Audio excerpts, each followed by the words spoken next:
Hey folks, Pastor Darren coming to you here. This Sunday at Imprint Church, I'm excited because we get to dive into God's Word once again. And this Sunday we study a story in Matthew chapter 7 of two men who had the same goal. You see, they wanted to build a house. And one man decided to build his house on a rocky foundation. The Bible describes it as building his house on the rock. And another man decided to build his house on a sandy foundation.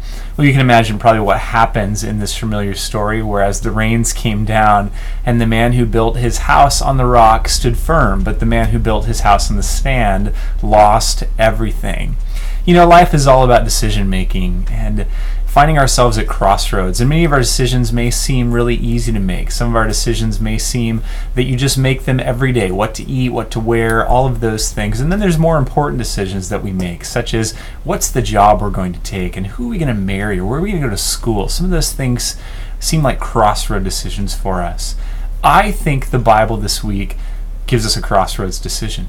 I think this Sunday we get to discover that Jesus has a decision for us to make when we read His words. And we get to decide whether we are going to be people who ultimately build our foundation on Him, on the rock, or we decide to build our foundation upon something else, maybe even ourselves, or maybe on the things that we do, maybe our family, maybe our money. Any of those things that we can think of building our foundation of is not what God has in mind for us. And so Jesus confronts us this week and gives us the crossroads.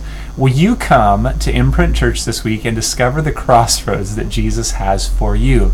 I believe He's going to speak to you this week, and I'm anticipating great things. So show up at Imprint Church this week as we discover God's Word together and ask Him what He would say to us. I hope to see you there. Woodinville, Washington, 10 a.m.